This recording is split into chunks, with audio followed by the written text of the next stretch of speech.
टोडरमल जी ने जगह जगह मैंने अपना जगह जगह से मतलब मोक्षा प्रकाशक ग्रंथ में अनेक जगहों पर इस बात की तरफ संकेत किया कि जब जब शुभ भाव शुभ क्रियाओं के निषेध की बात आती है तब तब हमारे चित्त में, सबके चित्त में ये ऐसा ही लगने लगता है कि शुभ भाव शुभ क्रिया का निषेध कर दिया तो ये तो मोक्ष मार्ग है नहीं, ये तो आत्मा के लिए बंधन कराने वाला है, ये है तो फिर क्या करना। और शुद्धता की प्राप्ति हुई नहीं है, हो सकती नहीं है, होने की संभावना दिखती नहीं है और इसे भी छोड़ दिया तो फिर कहाँ जाएंगे। अनादिकाल की 5 इंद्रिय विषय भोगों की रुचि जीव को सहज पड़ी है, वो बिना सिखाए, चौथी गाथा है शुद्ध परिचिदानुभूता सर्वस्वी काम भोग बंद कहा। और उसकी टीका में अमृतचंद्र आचार्य कहते हैं कि ये परस्पर आचार्यत्व भी उसी का करता है। तो वो तो एक तो बिना सिखाए होती है और उसके साथ साथ में ये सिखाने वाले। और बुदरदास जी के जैन शतक है, उसमें बहुत सारे छंद लिखे हुए हैं। उसमें एक छंद ऐसा आता है, खास करके श्रृंगार का वर्णन करने वाले कवियों के संदर्भ में ऐसा लिखा उन्होंने, काम श्रृंगार ये परिणाम तो जगत के जीवों के अंदर वैसे ही पड़ा हुआ है। इसका अर्थ वे काम से अंधे हो रहे हैं और उसमें और ये श्रृंगार की कविताएं लिख करके, इस श्रृंगार की कविता लिखने वाले कवियों ने क्या किया, तो ऐसा लिखा उसमें कि जैसे अंध के आँखों में धूल झोंक रहे हैं, अंधों के आँखों में पहले ही अंधे हैं उसमें और धूल झोंक रहे हैं।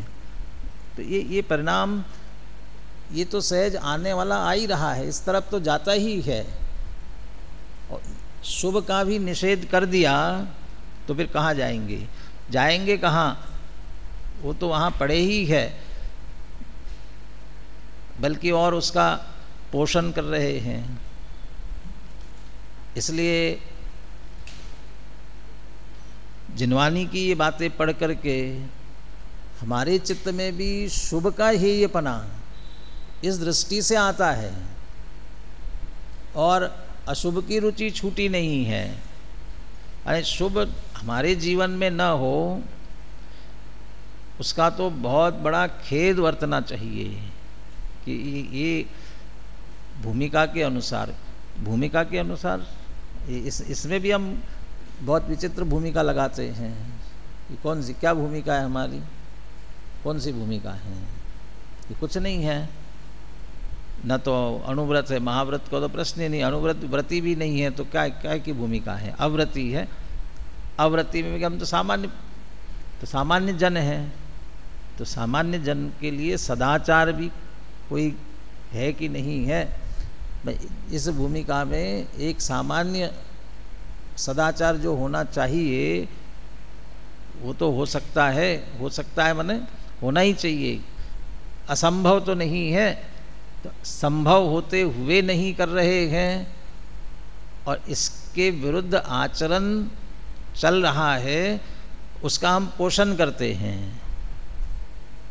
अशुभ का किसी भी बहाने से, हम कौन से व्रती है, हम कौन से त्यागी है, ये तो चलता है। अभी तो हमारी वर्तमान स्थिति हमारी है और वर्तमान परिस्थिति और साथ साथ में वर्तमान का काल ही ऐसा है, उसमें तो इतना तो चलता है या इसके बिना नहीं चलता है।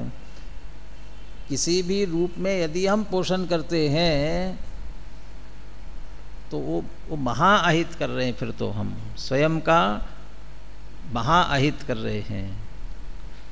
निरंतर इस बात का खेद वर्तना चाहिए कि हमारा जीवन तो सदाचारमय होना चाहिए था लेकिन नहीं हो पाया, इसका तो खेद वर्तना चाहिए।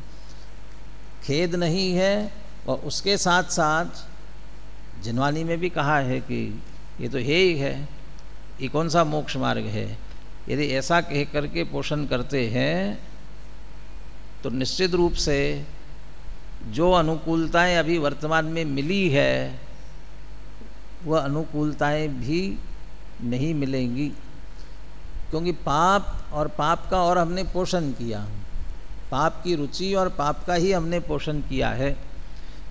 यहाँ पुण्य छोड़ करके पाप में आने की बात नहीं कर रहे हैं, पुण्य भाव पुण्य क्रिया आचरण में हो न हो इसकी बात भी नहीं कर रहे हैं।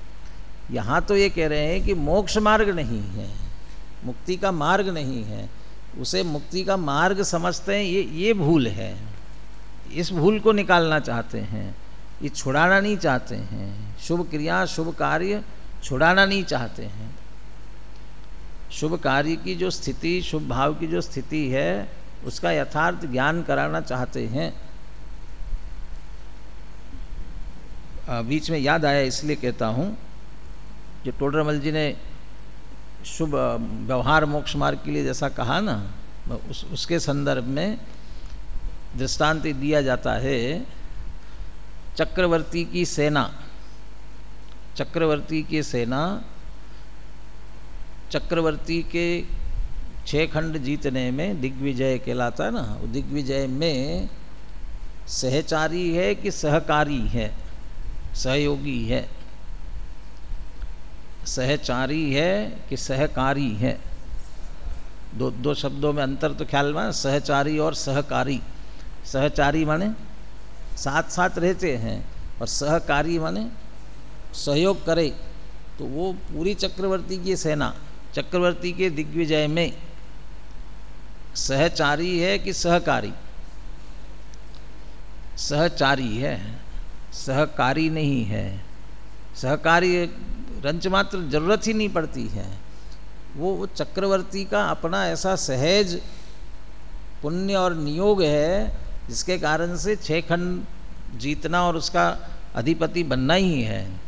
तो दिग्विजय के लिए निकलते वो तो सहज ही एक तरह से शोभा है वो चक्रवर्ती की, वो सारी साथ साथ चलने वाली।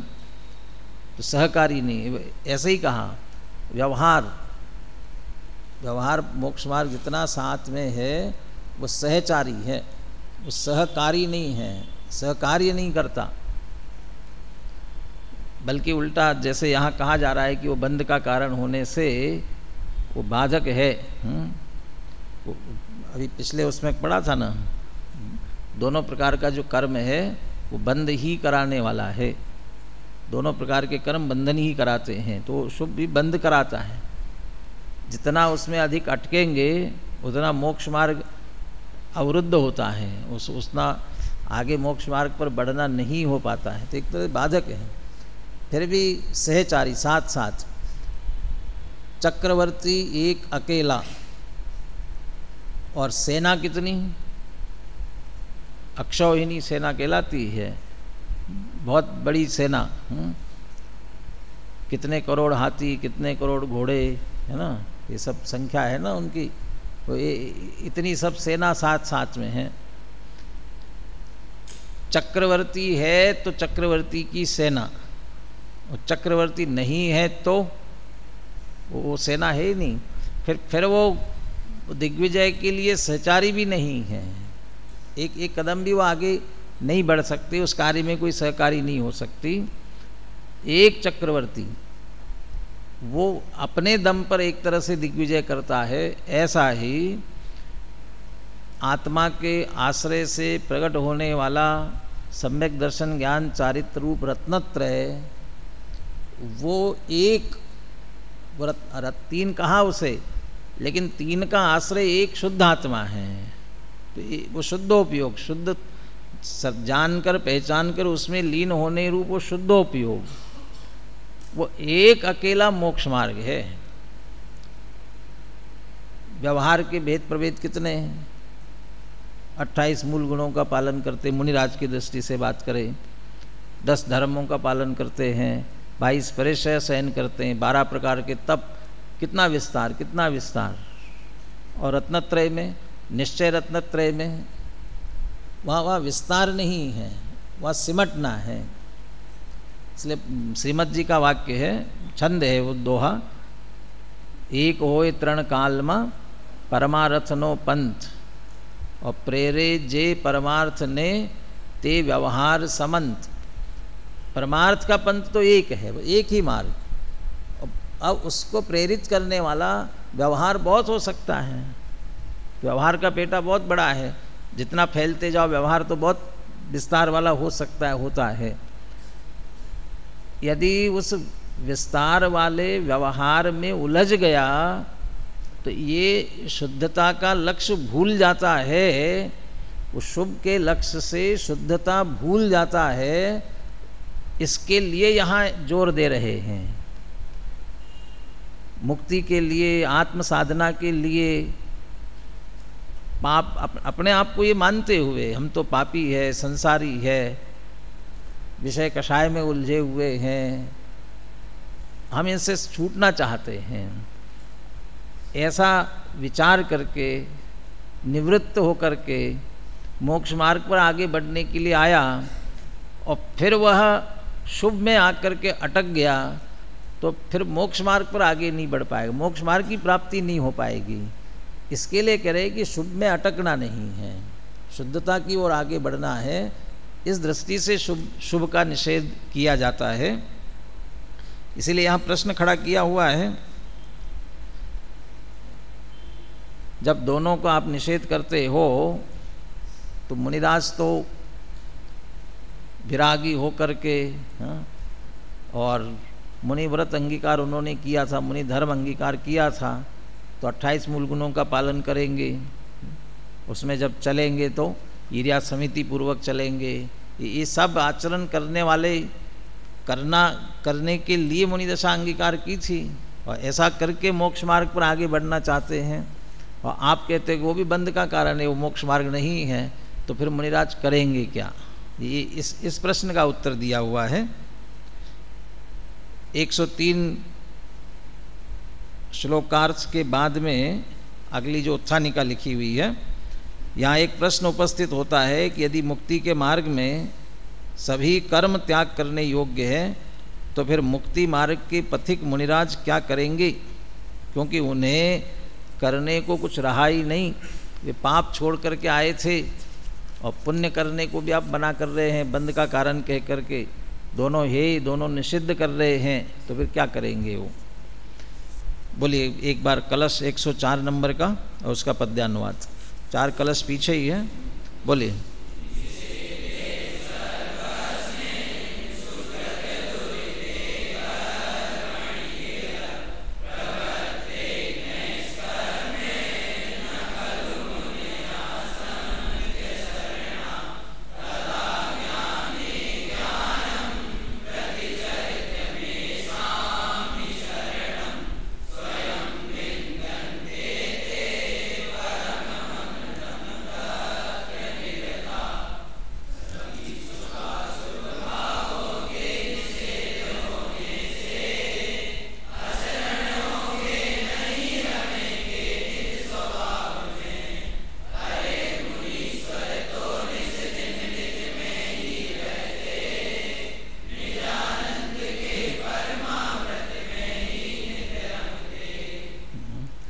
अपने लिए छंद पढ़ना और अर्थ बताना, हिंदी में, संस्कृत में नहीं, हिंदी में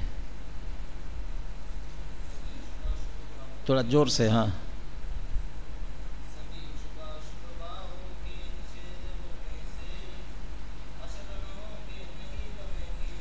चलिए दो पंक्तियों का ही अर्थ करो।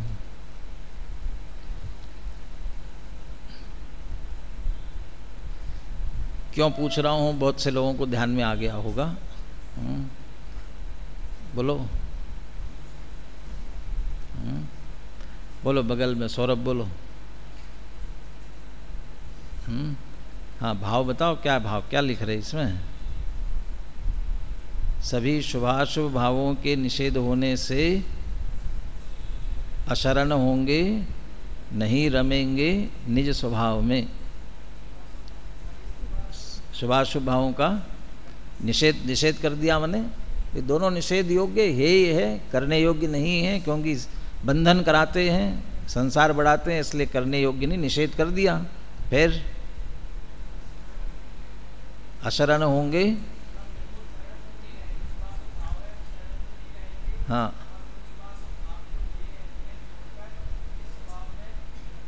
नहीं रमेंगे कह रहे ना, अशरण होंगे नहीं रमेंगे निज स्वभाव में। वो बोलने में आप छंद बोलते हो तो कैसा ठीक है, वो लय की दृष्टि से बोलने में आ रहा है, नहीं वैसे ही भाव ग्रहण मत करना, इसके लिए कह रहा हूँ। और जब वो अर्थ उस तरीके से करना होता है, यहाँ कोई कॉमा लगाने की ज़रूरत नहीं है, लेकिन वो कॉमा लगाना होगा ना, वो नहीं के बाद एक कॉमा लगाना चाहिए बोलते समय, ठीक है, अशरण होंगे नहीं रमेंगे निज स्वभाव में, लेकिन अर्थ के लिए नहीं शब्द जो है वो इस तरफ आएगा। अशरण होंगे नहीं, विश्वासु भाव के निषेध कर देने से किन की बात चल रही है? कौन अशरण नहीं होंगे? अरे मुनीश्वर, वो मुनीश्वर जो है वे अशरण नहीं होंगे। क्या करेंगे फिर अशरण नहीं होंगे तो? क्या शरण होगा? रमेंगे निज स्वभाव में, निज स्वभाव में रमने वाले हैं, आश्रय है, शरण है उन्हें निज स्वभाव का, इसलिए अशरण नहीं होंगे। वो छंद के हिसाब से लिखा है अशरण होंगे नहीं रमेंगे। अरे मुनीश्वर तो निशिदिन निज में ही रमते, निजानंद के परमामृत में ही नित रमते। दोनों का निषेध कर दिया तो कैसे? सचमुच में जिन्हें शुद्धता का पता नहीं है वे मात्र शुभ क्रिया और शुभ क्रियाओं में भी कदाचित शुद्धता की उस तरह की उत्कृष्टता की प्राप्ति न भी होती हो तो भी उसके कारण के आसपास तो रहना चाहिए, लेकिन उस तरह की भी रुचि नहीं होती है। इसलिए इसमें लिया है थोड़ी सी चर्चा, अनुशीलन में निकाल लीजिए। और यदि हम चारों तरफ अपनी निगाह दौड़ाएं तो यही स्थिति हमें देखने को मिलती है। छंद श्लोकार्थ के बाद नीचे उक्त छंद में आचार्य देव यह कहना चाहते हैं कि 329 पेज पर उक्त छंद में आचार्य देव यह कहना चाहते हैं कि कोई व्यक्ति यह कहे यदि हम शुभ और अशुभ दोनों ही भावों का निषेध कर देंगे तो फिर सर्व कार्यों से निवृत्ति ले लेने वाले मुनिराज क्या करेंगे? उन्हें तो कोई काम ही नहीं रहेगा। घर गृहस्थी व्यापार धंधा सब छोड़ दिया है तो क्या करेंगे? दिन भर क्या करेंगे? आप तो दिन की बात करते, रात में क्या करेंगे? दिन रात क्या करेंगे? कुछ है ना, कोई काम नहीं रहा। गृहस्थों के लिए तो बहुत काम है, उनके लिए क्या काम है? तो कुछ काम नहीं है तो फिर क्या करेंगे वे? आचार्य देव का यह सोचना गलत भी नहीं है, क्योंकि हम आज भी लोगों को इस प्रकार की चर्चा करते देखते हैं। स्वयं को मुनि मानने वाले अनेक लोग आज भी शुभ कार्यों में संलग्न देखे जाते हैं। वे शुभ भावों और शुभ प्रवृत्ति को ही धर्म मानते हैं, जानते हैं और उसमें ही धर्म मानकर नित्य प्रवृत्त रहते हैं। और ये शुभ कार्य भी कौन से शुभ कार्य? किसी बड़े उद्धार करने में लगना, किसी क्षेत्र का उद्धार करने में लगना, किसी समाज का उद्धार के कार्य में लगना। अब ये शुभ कार्य भी किस तरह के हैं, कौन से हैं? अलग अलग समस्याएं तो है सब, लेकिन उन समस्याओं में से किसी एक समस्या को लेकर के फिर उसमें अपना समय देना। और दादा कभी सुनाते ना, कोई मुनिराज थे और वो गए तो नमोकार मंत्र लिखते रहते थे, नमोकार मंत्र लिखते रहते थे और पूरा कमरा भरा हुआ था। जो भी आता उनको बताते कितने हुए, संख्या बढ़ती जाती हो। अब ये इसमें लगे हुए हैं, यही कर रहे हैं। क्यों? क्योंकि असली जो कार्य है ज्ञान ध्यान तपो रक्ता, वो कार्य पता नहीं है, उस तरह की रुचि नहीं है। तो यदि शुभ कार्य शुभ भाव भी हो, उस स्वाध्याय का शुभ भाव होना चाहिए, अध्ययन मनन वाला शुभ भाव होना चाहिए, शुभ क्रिया होनी चाहिए तो स्वाध्याय की होना चाहिए, पढ़ने पढ़ाने की होना चाहिए, जिससे वो तत्व ज्ञान निर्मल होकर के, भेद विज्ञान होकर के वो सम्यक रत्नत्रय की प्राप्ति हो सके। यदि शुभ भाव में भी लगे हुए तो वो वाला माने उस तरह का शुभ भाव होने चाहिए, और उसके अतिरिक्त बाकी का जो शुभ भाव उसमें जो उलझे हुए हैं वो उचित नहीं है। लेकिन दुनिया को ये लगता है करेंगे क्या, करेंगे क्या। विद्यार्थियों को यदि ये लगे आज छुट्टी है क्या करें, बताओ क्या करें, आज तो खाली है, तो कक्षाएं पढ़ना यही अकेला काम है क्या, पढ़ना पढ़ना पढ़ना वही काम है, मैंने कक्षा में बैठ करके, उसके अलावा कोई काम नहीं है क्या। कक्षा नहीं है, छुट्टी है तो अब कोई काम नहीं है, अब फ्री है, तो सचमुच फ्री है क्या। हफ्ते में एक दिन की छुट्टी किस लिए है, दो कामों के लिए है। एक तो जो अपने ज़रूरी काम दिनचर्या के, कपड़े धोना है, कोई और अपना किसी प्रकार का काम है, जो पूरे बाकी के 6 दिन लगातार उसमें लगे रहने से जिसके लिए समय नहीं मिला हो, एक तो वो काम होवे, और दूसरा जो होमवर्क 6 दिनों में पढ़ लिया, अब अगले हफ्ते पढ़ना है, वो उसकी तैयारी के लिए है। और तीसरा ये भी कह सकते हो कि थोड़ी सी लगातार एक तरह की दिनचर्या चल रही है, एक ही विषय पढ़ते जा रहे हैं, तो थोड़ा सा उससे निवृत्ति मिले तो वापस फिर नए सिरे से विषय को समझने के लिए हम तैयार हो सके, इसके लिए भी है। तो कहाँ अशरण है ना, खाली कहाँ है। मुनिराज के लिए जो कहा कि ज्ञान ध्यान तपो रखता तपस्वी स प्रशस्यते, ध्यान में रहना, टोडरमल जी ने निश्चयाभासी के प्रकरण में बात लिखी, निश्चयाभासी को समझाते हुए। निश्चयाभासी ये कहता है स्वाध्याय निरर्थक है, पढ़ना करना इसे विकल्प है, इसमें उलझने से क्या फ़ायदा। वो तो प्रश्न भी करता है, मैंने प्रश्न करता है जिनवानी के आधार से। अभी प्रारंभ में थोड़ी चर्चा मैंने की थी ना, आपसे नहीं बन रहा हो अलग बात है, लेकिन अपने गलत उसका पोषण नहीं करना। वो अपनी गलत बात का पोषण ये करता है, जिनवानी में लिखा है शास्त्र में जाने वाली बुद्धि व्यभिचारिणी कही है, इसलिए हम अपने उपयोग को शास्त्र में नहीं लगाते। तो कहाँ लगाते हो, शास्त्र में नहीं लगाते तो कहाँ लगाते हो। कह रहे हम पढ़ना विकल्प है, इसमें उलझते नहीं हैं। तो क्या करते हैं कि ध्यान करते हैं, आत्मा का ध्यान करते हैं हम। वो कैसा करते वो भी लिखा है उन्होंने टोडरमल जी ने, वो और वस्तु स्थिति है।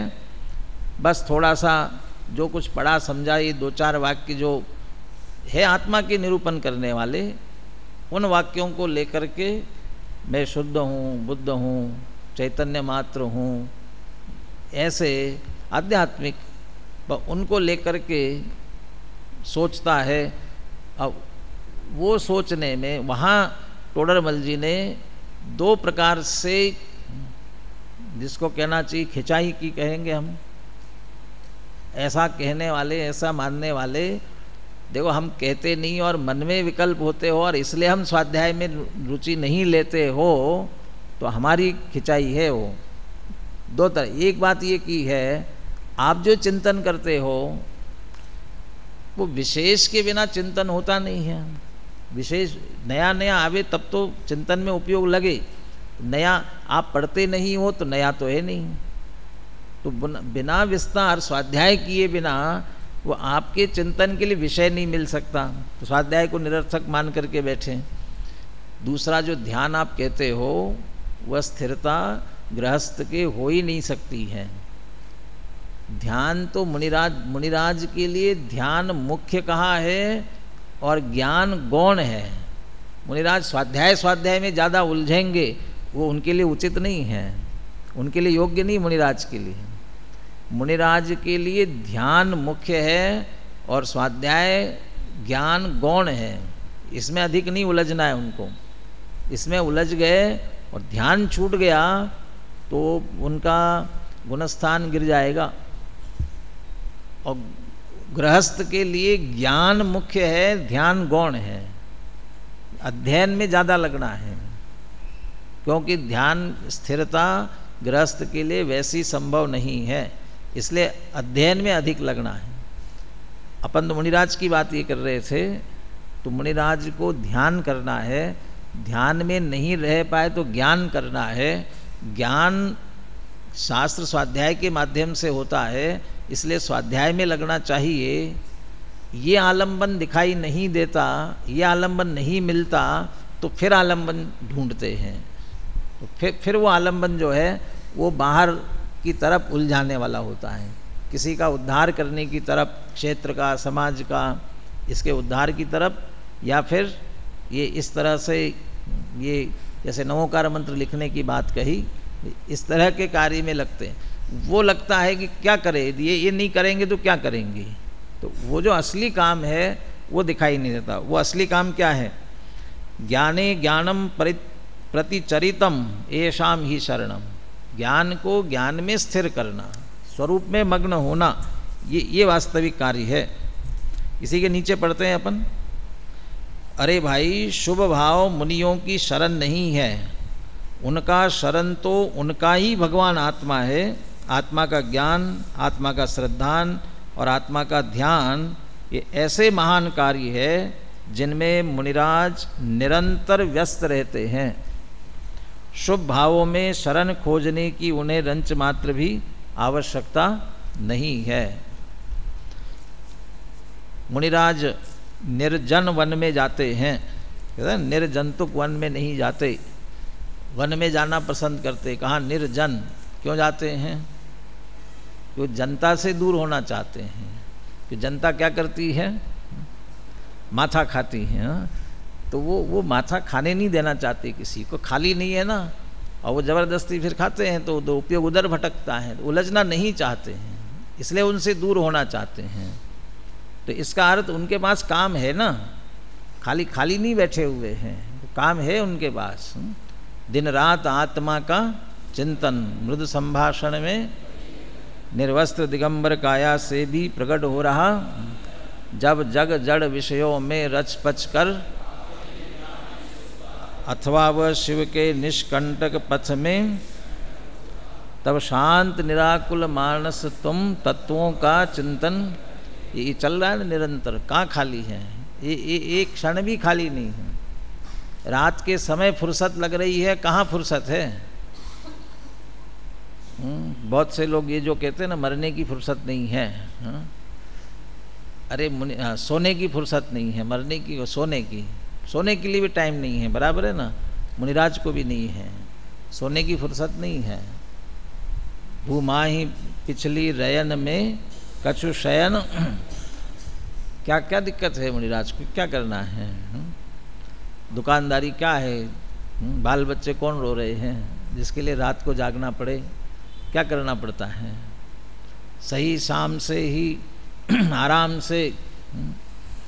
अब ये तो अपन कह नहीं सकते कि चद्दर तान करके सो जाएं, चद्दर तो होती ही नहीं तो क्या तानेंगे? क्या दिक्कत है ना? बिल्कुल सो सकते हैं कि नहीं, लेकिन कहाँ नींद आती है? तो क्यों नींद नहीं आती? किसकी चिंता पड़ी हुई है?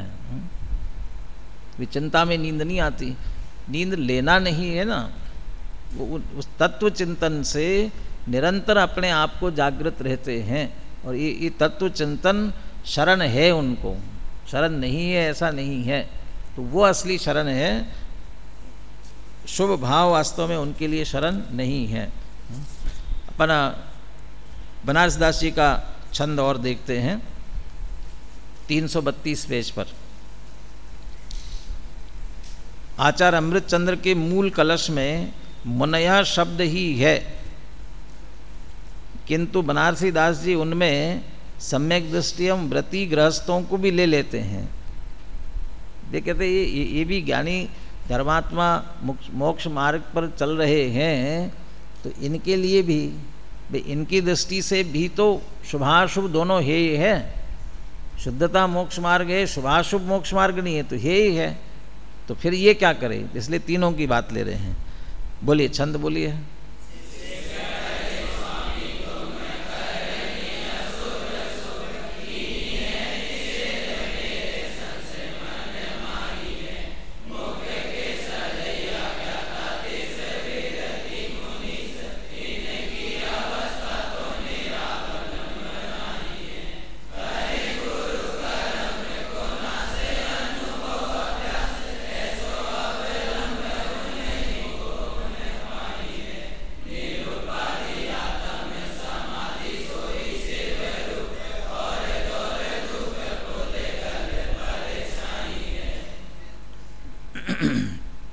संवाद जैसी भाषा में लिखते हैं वे। शिष्य कहे स्वामी तुम करनी, अशुभ शुभ कीनी है निषेध। शिष्य गुरु से कहता है, स्वामी आपने शुभ अशुभ करनी निषेध कीनी है। शुभ और अशुभ दोनों करनियों का, दोनों क्रियाओं का आपने निषेध कर दिया।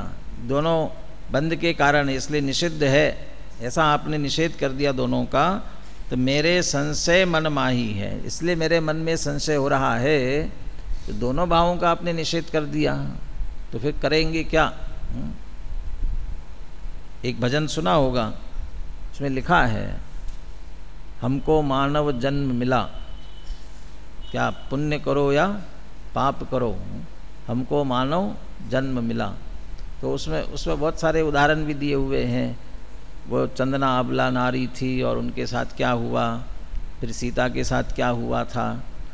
वो पूरे भजन में पाप मत करो और पुण्य करो, वो इसकी प्रेरणा दी गई है। और ये कहा न, बस पाप करो या पुण्य करो, माने कुछ करो ऐसा मतलब नहीं, दोनों में से कुछ भी कर लो। इसका मतलब पाप छोड़ करके पुण्य करना चाहिए, इस अर्थ में कहा ये। और दूसरी तरफ परिणति सब जीवन की तीन भांति वरनी, एक पुण्य एक पाप एक राग हरनी। और उसमें फिर बहुत विस्तार से, बहुत अच्छे से चर्चा आगे की गई है। बड़े ये जो शुभ अशुभ दो क्या है, बंध है ना, दो बंध करे कर्म बंध है ना, और ये मोक्ष की कतरनी, ऐसे शब्दों का प्रयोग किया आगे उसी भजन में। यहाँ वस्तु स्थिति सही ली है। उस भजन में तो कह दिया पाप करो या पुण्य करो, माने तीसरी कोई स्थिति नहीं है। तो आपके लिए दो ही शरण है, या तो पाप या पुण्य। और पाप करोगे तो फिर नरक निगोद में जाना पड़ेगा, इसलिए क्या करो, ये पुण्य करो, क्योंकि तीसरी स्थिति नहीं है। जबकि वस्तु स्थिति ये है कि तीसरी स्थिति है, और तीसरी स्थिति वो राग हरनी, वो एक पुण्य एक पाप, और तीसरी वो राग का अभाव करने वाली, वीतरागता वाली है, वो कर्म का नाश करने वाली है, वो मोक्ष मार्ग वाली है, वो तीसरी स्थिति है। तो वो वास्तव में तीसरी स्थिति करनी होनी चाहिए। और तीसरी स्थिति न हो पाए तो दूसरी स्थिति उसमें पुण्य की, लेकिन पुण्य का वो उस पुण्य की दिशा किस तरफ होनी चाहिए, पुण्य की दिशा। अब ये तीन परिणाम हुए ना, एक वीतरागता वाला परिणाम है, एक पुण्य शुभ भाव वाला परिणाम है, और एक पाप परिणाम है, अशुभ भाव वाला पाप परिणाम है। अब बीच में है पुण्य का परिणाम, उसका मुख दिशा किस तरफ होनी चाहिए। यदि हम शुद्धता में आत्मा का लक्ष्य करके उसमें लीन होना ये बहुत असंभव हो रहा है, तो फिर देव पूजा, गुरु उपासना, स्वाध्याय, संयम, तप सब में लगना चाहिए। लेकिन उस सब का उद्देश्य क्या होना चाहिए, उस सब का लक्ष्य क्या होना चाहिए। अभी वर्तमान में मैं इसमें स्थित नहीं हो पा रहा हूँ आत्म स्वरूप में, इसलिए इसको साधन बना करके मैं स्वरूप में स्थिर होने का प्रयास करूँगा। उसके लिए साधन बनाना इसको। और दूसरी तरफ ये शुभ भाव, ये पुण्य का बंध होगा तो 5 इंद्रिय विषय भोगों की सामग्री मिलेगी, धन संपत्ति वैभव मिलेगा। यदि ये परिणाम है, ये उद्देश्य है, तो कर तो रहे शुभ भाव वही पुण्य भाव, लेकिन उसकी दिशा किस तरफ हो गई? उसकी दिशा अशुभ की तरफ हो गई, वो शुद्धता की तरफ नहीं हुई उसकी दिशा। इसलिए वो शुभ भाव करते हुए भी उसकी दिशा शुद्ध की तरफ होनी चाहिए, तो शुद्धता के लिए कारण बनेगा, निमित्त बन सकता है, अन्यथा पुनः पाप के परिणाम की तरफ ही जाने वाला होगा। इसलिए टोडरमल जी जिसे कहते हैं, जब तक सहज ज्ञाता दृष्टा रूप होकर वीतराग दशा न हो तब तक क्या करना? प्रशस्त राग रूप आचरण करना। वो प्रशस्त राग रूप आचरण करने से तात्पर्य क्या कह रहे? वो वीतरागता रूप न रहा जाए तब, लेकिन उस प्रशस्त राग में वो वीतरागता प्रकट करने का प्रयास होना चाहिए ना, भेद विज्ञान का प्रयास होना चाहिए, तो सार्थक है। लेकिन उसी प्रशस्त राग को धर्म नहीं मानना, ये आगे कहा उन्होंने कि वो, लेकिन उसको धर्म नहीं मानना। यदि उस धर्म मानेंगे तो मिथ्यात्व होगा, लेकिन धर्म मानेंगे तो मिथ्यात्व होगा, लेकिन जो उससे 5 इंद्रिय विषय भोग और सामग्री की कामना करेगा तब तो मिथ्यात्व क्या हो, तो महामिथ्यात्व हो जाएगा, वो और महापाप हो जाएगा। इसलिए उसकी दिशा जरूर पुण्य की तरफ होनी चाहिए। तो यहाँ एक कहा ना कि ये संशय मन में कि क्या करेंगे, शुभ अशुभ दोनों आपने मना कर दिया, तो करे क्या? अज्ञानी तो पाप में तो लगा ही हुआ है, तो उसके लिए तो क्या कहना है। लेकिन जो ज्ञानी मोक्ष मार्गी है उनके लिए भी तो ये प्रश्न है। मोक्ष के सदैया ज्ञाता देशवर्ती मुनीश, 3 कौन कौन ले लिए? ज्ञाता माने चौथे गुणस्थानवर्ती अविरत सम्यक दृष्टि, देशव्रती माने पंचम गुणस्थानवर्ती, और मुनीश माने छठे 7वें गुणस्थानवर्ती। आगे के लिए प्रश्न नहीं किया उन्होंने, आगे भी तो और बढ़ो, मुनिराज तक की बात की, और गुणस्थान से अपन ने छठे 7वें ले लिया, तो उसके आगे और है, उनकी बात नहीं करते हैं क्या? उनकी ज़रूरत नहीं है, उनके लिए तो शरण है। ये तो आत्मा में लीन हुआ, अरहंत दशा लीन होकर के अरहंत दशा प्रकट करेंगे, अरहंत सिद्ध आगे की दशाएं हैं, इसलिए उनकी बात नहीं है, ये 3 की बात है। क्या करेंगे वे? तिनकी अवस्था तो निरावलंब नहीं है। कहते शंका मत करो, उनकी अवस्था निरालंब नहीं है। कहे गुरु कर्म को नाश अनुभव अभ्यास ऐसो अवलंब उन्हीं को उन पाही है। चिंता मत करो, वे निरंतर अनुभव के अभ्यास में लगे हुए हैं, कर्म का नाश करने में लगे हुए हैं, इसलिए ये अवलंबन साध्य साधन दोनों उनके पास स्वयं, वे स्वयं साध्य रूप है और अपने उपयोग को उसमें लीन करते हुए उसकी साधना कर रहे हैं। साध्य साधन दोनों हैं, अवलंबन है उनके पास में। शुद्धात्म अरु पंचगुरु जग में शरणा दोय, बस वो वहाँ से थोड़ा हटते हैं तो पंचगुरु की शरण में आते हैं। पंचगुरु की शरण में आते हैं, पंच परमेष्ठी की शरण किस रूप में लेते हैं? उनके स्वरूप का विचार करके फिर अपने स्वरूप में लीन होते हैं, या उनका बताया हुआ मार्ग स्वाध्याय तत्व ज्ञान तत्व चिंतन उसका स्वाध्याय करने में लगते हैं और पुनः स्वरूप में मग्न होते हैं। इसलिए उनका अवलंब तो उनके पास में है, उनकी चिंता मत करो। वे क्या करेंगे, वे क्या करेंगे उसकी चिंता मत करो, हम क्या करें अपनी चिंता करो। निरुपाधि आत्म समाधि सोई शिवरूप, सब बाकी की उपाधियाँ उन्होंने छोड़ दी है। बनारस दास जी का छंद है ना, इन्होंने ही प्रारंभ में जब सम्यक दृष्टि की चर्चा की ना, तो उसमें सम्यक दृष्टि के लिए लिखा है, वो सम्यक दृष्टि ये कहता है न यति हो न गृहस्थ हूँ। कौन है सम्यक दृष्टि? यति है कि गृहस्थ है? मुनिराज कहते मैं यति नहीं हूँ, गृहस्थ कहते मैं गृहस्थ नहीं हूँ, तो है क्या? कि हम तो आत्मा है, तो निरुपाधि आत्मा की साधना कर रहे हैं। इसलिए कहाँ किसके अवलंब की जरूरत है उन्हें? जो गृहस्थी है, आप कहोगे हम विद्यार्थी है, व्यापार करने वाला कहेगा व्यापारी है, नौकरी वो करने वाला, सर्विस वाला, मैं सर्विस वाला हूँ, इन सब के पास उपाधि है। ऐसे मुनिराज कहे कि मैं मुनि हूँ, तो उपाधि हो गई उनको भी।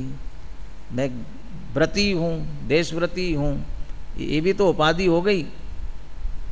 मैं मुनि हूँ इसलिए 28 मूल गुणों का पालन करना चाहिए, तो कार्य हो गया ना, ये सब उपाधियाँ हो गई। कहते इन सब से रहित आत्मा है निरुपाधि, वो उनके लिए असली अवलंब है।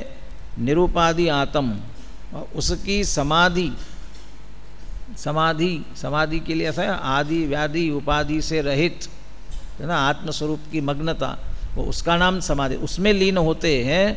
और वो शिव रूप, वो वास्तव में मोक्ष मार्ग है। दूसरे के लिए क्या कहते हैं, और दौर धूप पुद्गल पर छाई है। तो और कौन आ गया इसमें, 5 इंद्रिय विषय भोग, वो महा दौड़ धूप है, और शुभ क्रिया भी दौड़ धूप है, और पुद्गल पर छाई। अध्यात्म की दृष्टि से शुभाशुभ भावों को जड़ कहा जाता है, जड़ के आश्रय से होते हैं, इसलिए उसको पुद्गल पर छाई कह रहे हैं। कर्म के उदय से होने वाले औदयिक भाव, इसलिए पुद्गल की परछाई हैं, और उसके होने पर पुनः पुद्गल कर्म का बंद होने वाला है, इसलिए वो पुद्गल की परछाई है। इसलिए शुभाशुभ दोनों परिणाम मुक्ति मार्ग की दृष्टि से समान है। इसलिए मुनिराज तो ये दोनों भावों को छोड़ करके आत्मा का ही आश्रय करते हैं। ये उनके लिए बहुत बड़ी शरण है, वे अशरण नहीं है, और इसमें टिक नहीं पाते हैं, तब वे व्यवहार का आश्रय भी लेते हैं। व्यवहार का आश्रय नहीं लेते हैं ऐसा नहीं है, लेकिन उस कारण से उन्हें अशरण नहीं समझना चाहिए। हम भी अपनी आत्मा की शरण लेकर के ऐसी दशा शीघ्र प्रकट करने का प्रयास करें, इसी मंगल भावना के साथ।